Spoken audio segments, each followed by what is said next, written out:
الصلاة والسلام على سيد الأنبياء والمرسلين أما بعد فأعوذ بالله من الشيطان الرجيم بسم الله الرحمن الرحيم وأقيموا الوزن بالقسط ولا تخسروا الميزان آمنت بالله صدق الله مولانا العظيم وصدق رسوله النبي الكريم قال الله تبارك وتعالى في شأن حبيبه مخبرا وحامرا إن الله وملائكته يصلون على النبي يا أيها الذين آمنوا صلوا عليه وسلموا تسليما الصلاة والسلام عليك يا سيدي يا رسول الله وعلى آلك وصحبك يا حبيب الله الصلاة والسلام عليك يا سيدي يا نبي الله وعلى آلك وصحبك يا محبوب الله سب سے اولا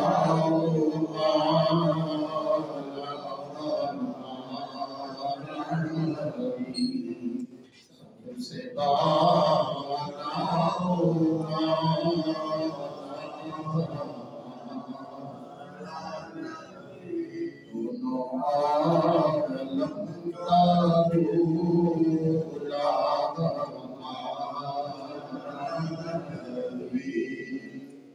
کیا خبر کتنے تارے کیے چھپ گئے کیا خبر کتنے تارے کیے چھپ گئے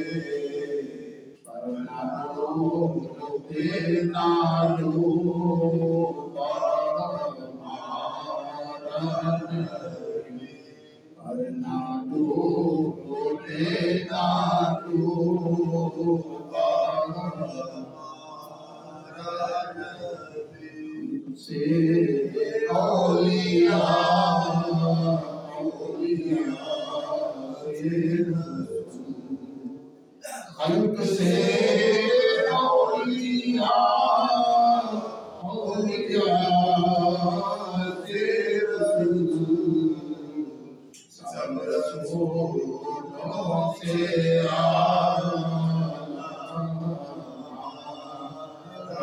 نبی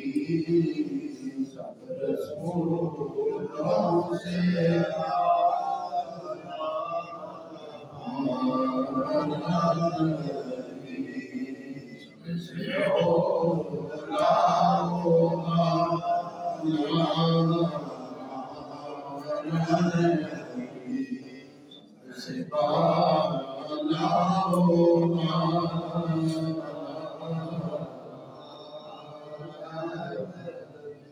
اللہ رب العزت کی ہم کو سنا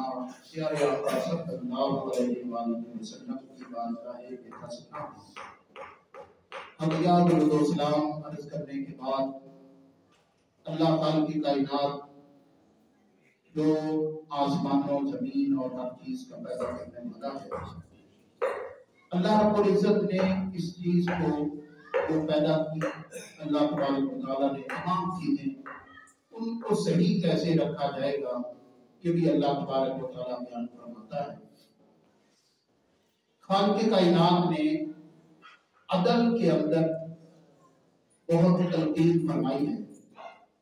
قرآن کریم کے اندر خالق کائنات نے عدل کا متعدد مقامات پر حکم دیا ہے۔ عدل کیا ہے؟ عدل ہوتا ہے کہ جو چیز جس مقام پر ہونی چاہیے اس کو وہاں پہ رکھا جائے۔ جس طرح آپ جب واجبات نماز کے اندر آپ دیکھیں کہ جن چیزوں کو کہا گیا کہ نماز میں واجب کا درجہ رکھتی ہیں، ان میں ایک آپ یہ بھی دیکھو گے لکھا ہوتا ہے تعدیل ارکان۔ تعدیل ارکان کا مطلب یہ کہ جو رکن جس جگہ پر ہونا چاہیے وہ اس جگہ پر ہی رکھا جائے۔ مطلب رکوع کو جتنی مقدار میں کرنا ہے اتنی مقدار میں رکوع کیا جائے، اور رکوع کے اندر کمر جس طرح ہونی چاہیے اس طرح رکھی جائے، سجدے میں ہاتھ جدھر ہونے چاہیے وہاں رکھے جائے، ناک پیشانی کی جو جگہ ہے وہاں پر اس کو رکھا جائے۔ تو یہ سارا آپ دیکھیں کہ جس جگہ پر جو چیز ہونی چاہیے اس کو جب اس جگہ پر اس مقام پر رکھا جائے گا تو اسے تعدیل ارکان کہا جاتا ہے۔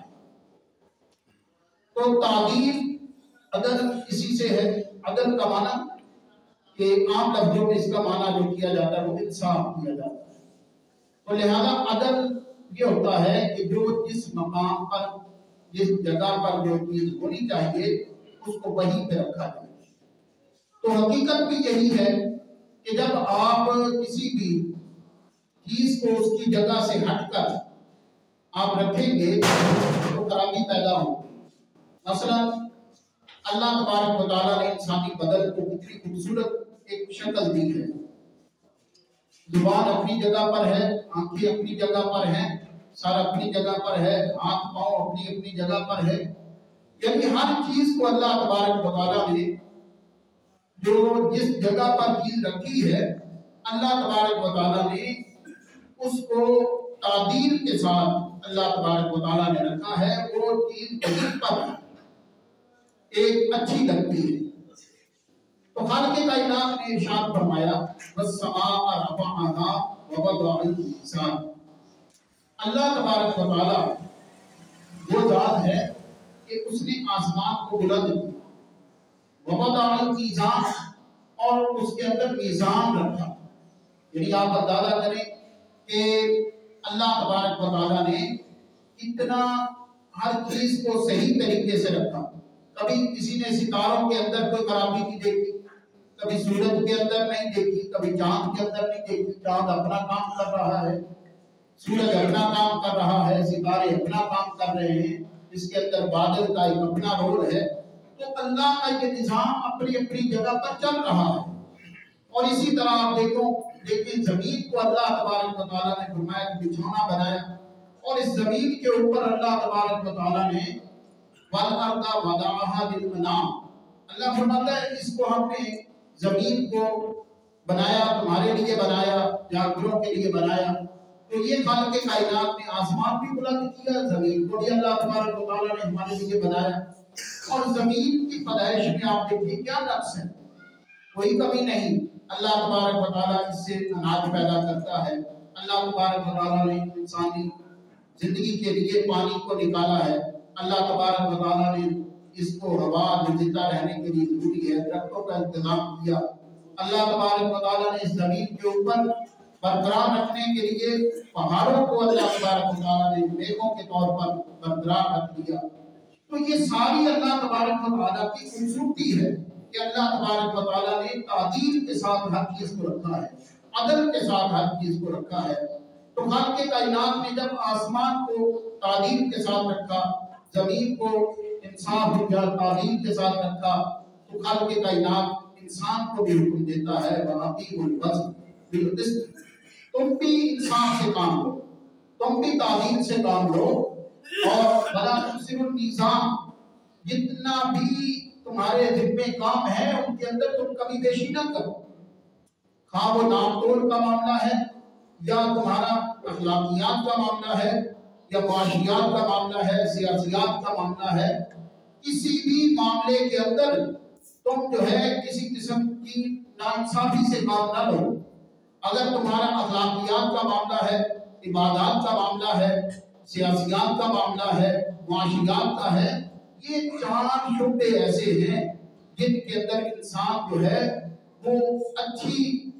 تعلیم سے کام لے گا تو نظام صحیح رہے گا. ورنہ ان میں سے کسی کے اندر بھی خرابی فرض کرے. سب سے پہلے آپ عبادات کو دیکھ لیں. عبادات میں اگر انصاف نہیں ہے، سب سے پہلی چیز تو اللہ کی جو خلوص ہے وہ ہونا چاہیے. تو لہذا جب اللہ کی عبادات کے اندر خلوص ہے، اچھی نیت ہے، اللہ کو راضی کرنا مقصود ہے، نبی صلی اللہ علیہ وسلم کی سنت پہ عمل کرنا مقصود ہے، پھر تو عبادات کا فائدہ ہے. ورنہ تو اللہ کی ذات فرما رہی ہے کہ جو دکھلانے کے لیے یہ کرتے ہیں، اللہ تبارک و تعالیٰ ان کی مثالیں بھی بیان کرتا ہے. سورہ بقرہ میں اللہ نے فرمایا وہ ایسے ہی ہے جیسے کوئی خرچ کرے اللہ کی راہ میں دکھلاوے کے لیے، تو وہ اس کی مثال ایسے جیسے اونچی چوٹی پر تو مٹی پڑی تھی، بارش آئی اس نے صاف کر دیا. تو اسی طرح کسی نے 2 4 5 10 لاکھ بھی اللہ کی راہ میں دے دیا، لیکن مقصد ریاکاری تھی. اتنا بلند پہاڑ کو اس نے کھڑا کیا، لیکن وہ ایسے ہی سمجھے کہ جیسے مٹی صاف ہوگی یہ بھی صاف ہوگی، ایک بھی صاف ہوگی. تو خالق کائنات جو ہے وہ انسان کو عبادات کے اندر اچھی رہنمائی کرتا ہے. اللہ کی خالصتاً اللہ کی رضا کے لیے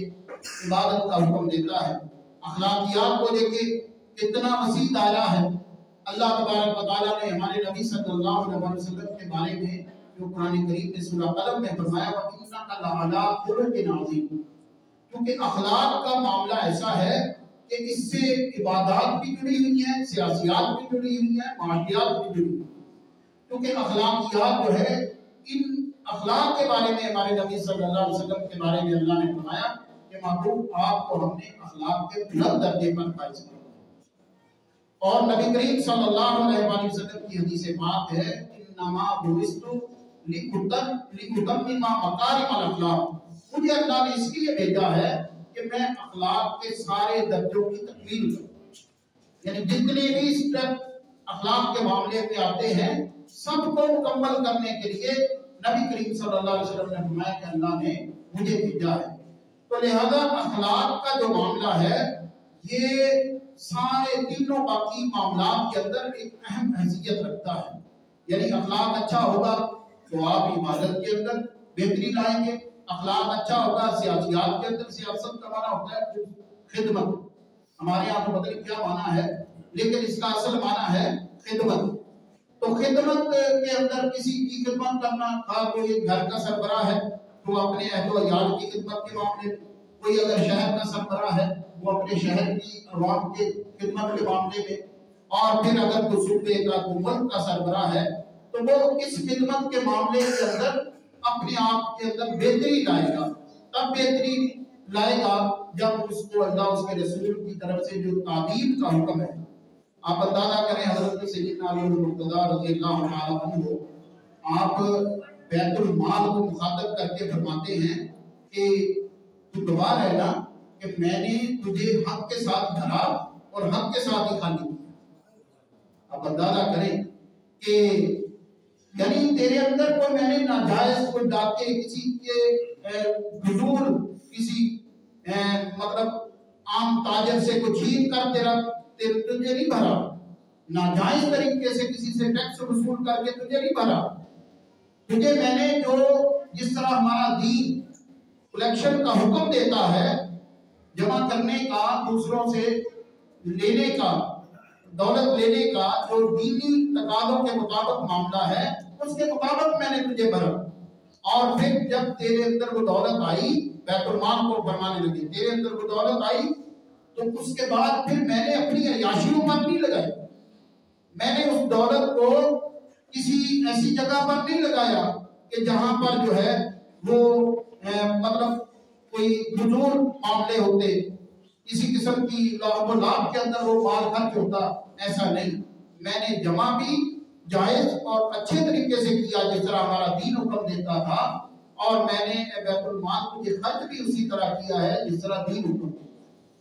اگر یہ کیونکہ بہت بڑا ایک معاملہ ہوتا ہے کسی بھی نظام کو چلانے کے لیے جب اچھے لوگوں سے جن کے اوپر لازم ہے کہ وہ خرچ کریں ان سے وصول کیا جائے اور پھر آگے اللہ اس کے رسول کی رضا کی خاطر ہی اس طریقہ کار کے مطابق خرچ کیا جائے۔ اس کے اندر یہ جو سیاست ایک لفظی معنی اس کا جیسے میں نے عرض کیا خدمت ہے، تو اس کو اس خدمت کے انداز کے اندر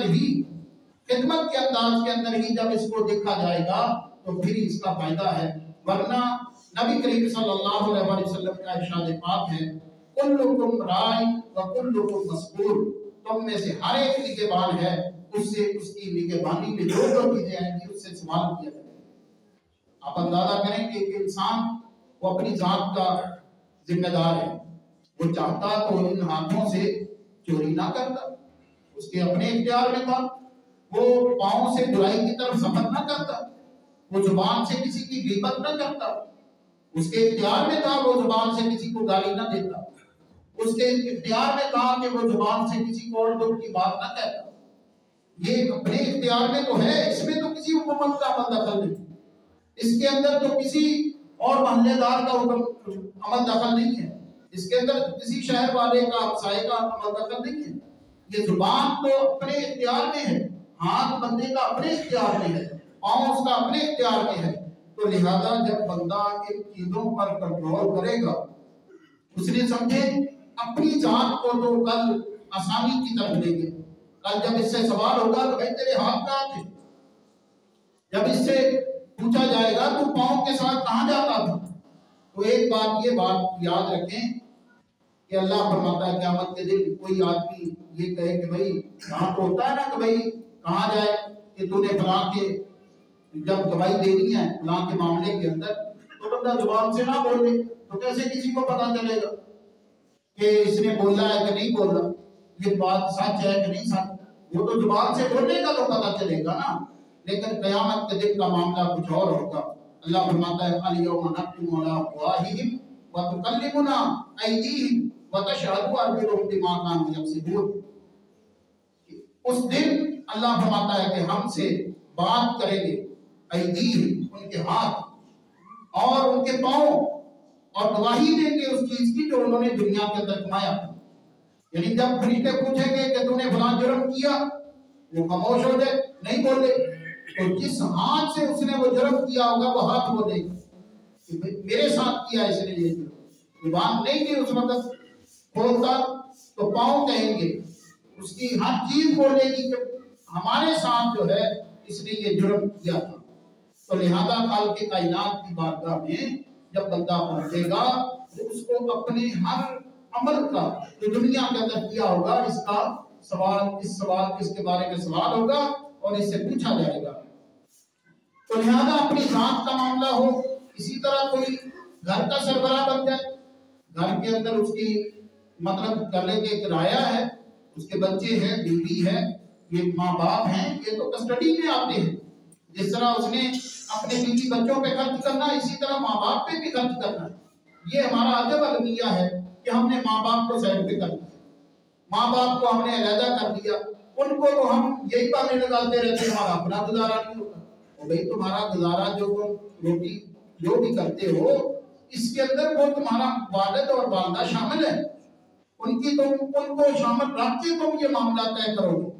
یہ نہیں کہ جناب اپنے 2-4 بچوں کو لے کر اور ایک بیوی کو لے کر تم کہو بھائی ہمارا اپنا گزارا نہیں ہوتا۔ جس طرح تم ان کا ادھار لیتے ہو یا جو کچھ بھی کرتے ہو تمہیں ان کے دوائی داروں کا کھانے پینے کا اپنے بچوں کا کرنا پڑتا ہے،